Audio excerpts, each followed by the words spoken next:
Sometimes looking at older technology can be fascinating. In the 1980s and 1990s, this is how you'd watch movies and record shows off your television. In this video, we're going to take a look at the inside of a VCR and show how it works.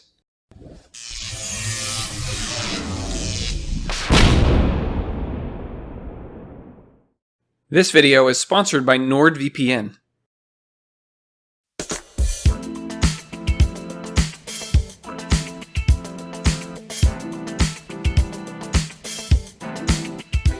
This is the VCR. It stands for Video Cassette Recorder. It plays VHS cassette tapes. VHS stands for Video Home System.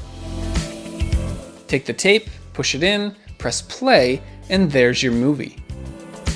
The VCR is becoming a thing of the past. If you were born after about the year 2000, you might not have even used one of these.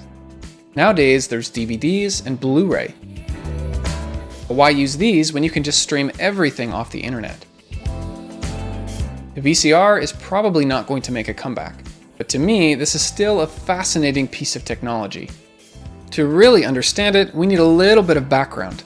In the early 1900s, if you wanted to watch anything on a screen, you had to leave your house and go to a movie theater.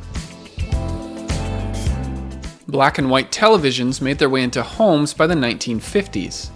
In the 1960s came the color TV. Then in the late 1970s came VHS. This was a huge game changer.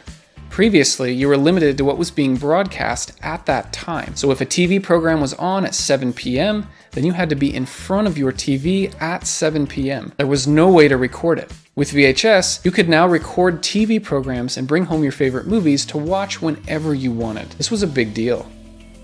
Now, to be fair, there was another competitor called Betamax. It looked and worked very similar to VHS. Betamax was slightly higher quality, but VHS was slightly cheaper and could store a longer length of video. After a few years of battling it out, VHS won over, and that's why most people today are familiar with VHS. VCRs and VHS tapes were most popular during the 1980s and 1990s. Then we saw its decline in the early 2000s when DVDs began to rise in popularity. DVDs could produce better quality and you could fit a lot more of them on a shelf next to each other. However, even today there are some enthusiasts that still use VHS. And lucky for me, you can still pick up a VCR player at a thrift store for only $10 or $20 US. When I was younger, I remember looking inside and seeing all of the parts. I remember thinking, how does it work? So this video is an attempt to satisfy the curiosity that I had when I was younger. First, let's take a look at the VHS cassette tape. You can see two reels inside. From the bottom, you can see how the VCR will spin these. In the front is the spring-loaded door. This is normally locked into place. The VCR will press right here to move back a small plate, which then unlocks the door. When the door is open, you can see the magnetic tape where the movie is stored. I would highly recommend not touching this with your fingers. You could ruin the tape and make it unwatchable. On the bottom of the VHS is 5 screws. Take these out, and then the top half of the plastic outer shell comes off. As the movie plays, the magnetic tape will slowly move from the supply reel all the way over to the take-up reel. Part of the tape will actually be pulled out so the VCR can read it. But I'll show you how that works later in the video. Most VHS tapes hold about 248 meters of tape. If you were to unravel all of this, it would be enough tape to extend most of the way up the Eiffel Tower. That's a lot of tape. This is the reel lock mechanism. It prevents the reels from rotating, which keeps the magnetic tape from coming out. When the VHS tape is inside of the machine, a piece of metal will poke up through this hole. This will push the lever which will unlock both reels. If the video was rewound all the way, then the magnetic tape should be completely on the left side.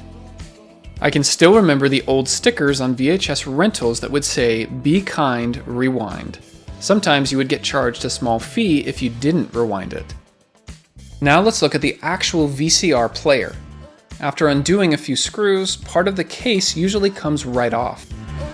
There were a handful of companies that made these machines, and quite a few different models. But overall, they will be very similar because they all need to be able to read the same VHS tapes.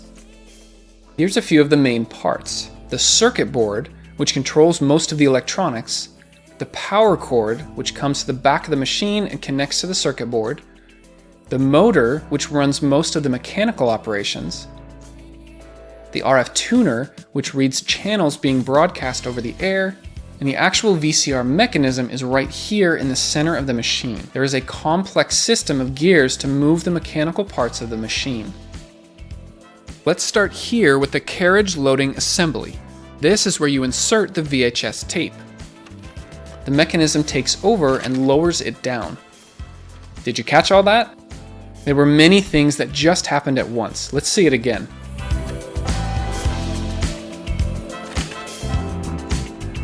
Notice the spring-loaded door at the front of the VHS. When the tape comes down, this door opens up, which exposes the magnetic tape. On the base plate of the machine, you'll see two guide rollers. The VCR motor can move these along curved tracks.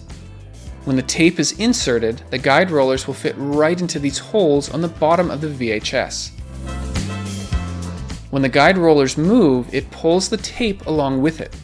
This happens every time you put in a VHS tape. This is how the VCR gets ready to play the movie. Sometimes they call this the M-loading system, because the shape of the magnetic tape kind of looks like the letter M.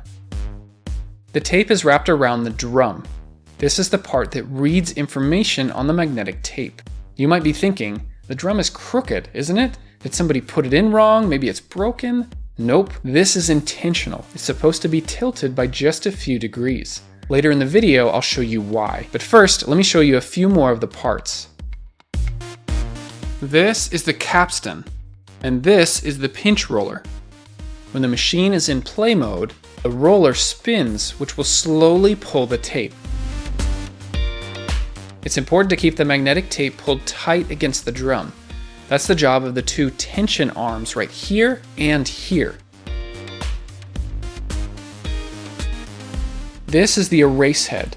When the VCR is in record mode, the picture and audio will be erased before new information is written by the drum.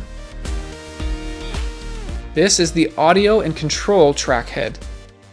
This writes and reads the sound and extra information to the magnetic tape. When we want to rewind or fast forward the VHS, the tension arms and pinch roller will disengage. Then the spools beneath the VHS will take over. If it's in fast forward, then they'll spin clockwise. But if it's in rewind, then they'll spin counterclockwise. These can move very quickly so that you don't have to wait as long. The VCR has to stop before the end, or it could snap the magnetic tape, which would make it unwatchable. But how does it know how to do this? How does it know when to stop? Well, there's a tiny LED light right in the middle here. And then end of tape sensors on each side. When the VHS tape is inside the machine, the LED light will be blocked by the magnetic tape. But once it gets to the very end, the tape is clear. Now the light can shine all the way to the sensors. This is how the VCR knows that it's reached the beginning or end of the tape. There's one more sensor I'd like to point out. This is the record sensor.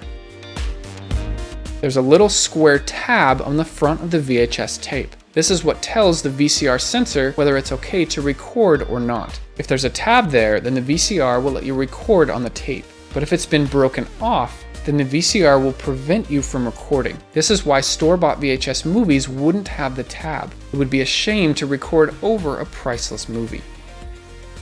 Let's talk more specifically about the drum and how you read and write information to the magnetic tape.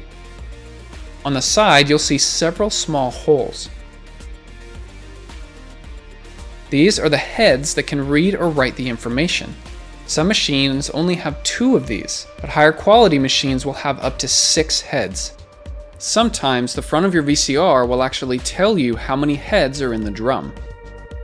The top half of the drum will be spinning at up to 1800 RPMs, or rotations per minute. The magnetic tape will be moving at only a few centimeters per second. Remember that the drum is not actually pulling the magnetic tape. That's the job of the pinch roller that we saw earlier in the video. This pulls the tape so it now slides along the surface of the drum. Here is the reason that the drum is tilted. On the magnetic tape, the video information will be written in diagonal lines. This is to optimize the best use of the entire width of the magnetic tape. The writing and reading of these lines will be done by the heads inside of the drum. You can see how the heads stick out just barely so that they touch the surface of the magnetic tape.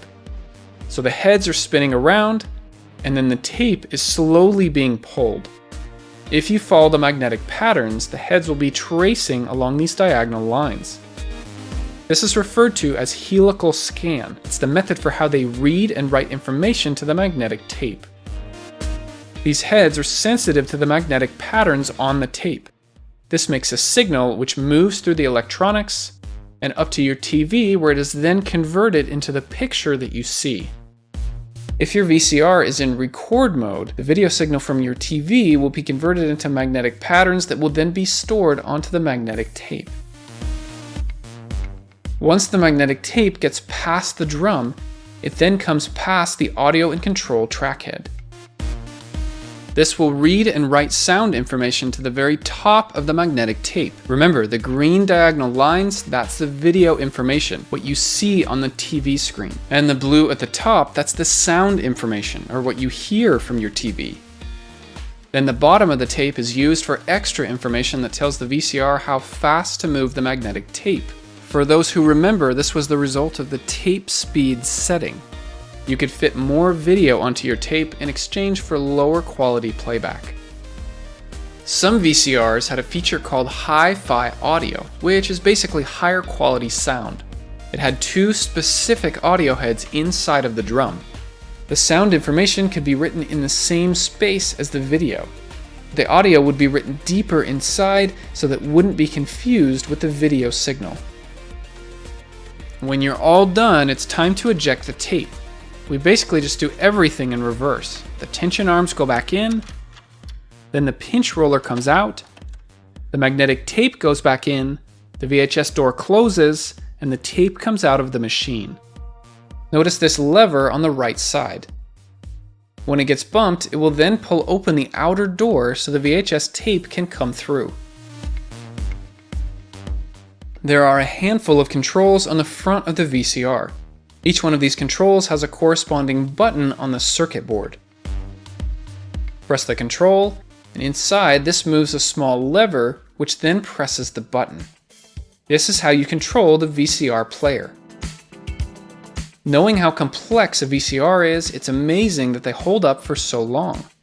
Even if you take good care of it, avoid getting dust or moisture inside, and avoid putting any objects inside the front. This is a very bad idea, by the way. These sensitive components will eventually wear out. And in fact, VHS tapes won't last forever either. So if you have any precious home movies stored on here, it's a good idea to not wait too long before transferring them to digital storage, which will last a lot longer. Making these videos is hard. It takes a lot of research, and then putting together the 3D models and animating them. I wouldn't be able to do it without the help of the sponsor for this video, which is NordVPN. It's an app that's used to keep your information private while you browse the internet. So this is what sites you're going to, what you're buying, and even where you are physically located in the world. With NordVPN, this information is kept private, so that only you can see it. There are many reasons to use NordVPN. One of my favorites is accessing blocked content that may not be available in your country.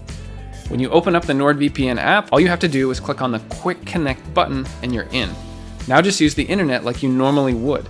If you want to access a server in a different country, well, that's really easy to do too. NordVPN runs in the background and it's super fast, so you won't even know it's there.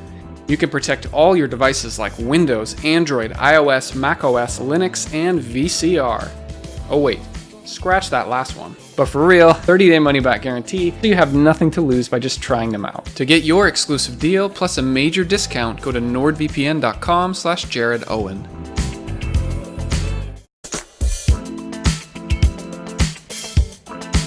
My name's Jared. I create 3D animations to show and explain how things work. Watch another animation by clicking one of these cards, or click here to subscribe. Thanks for watching, and I'll see you next time.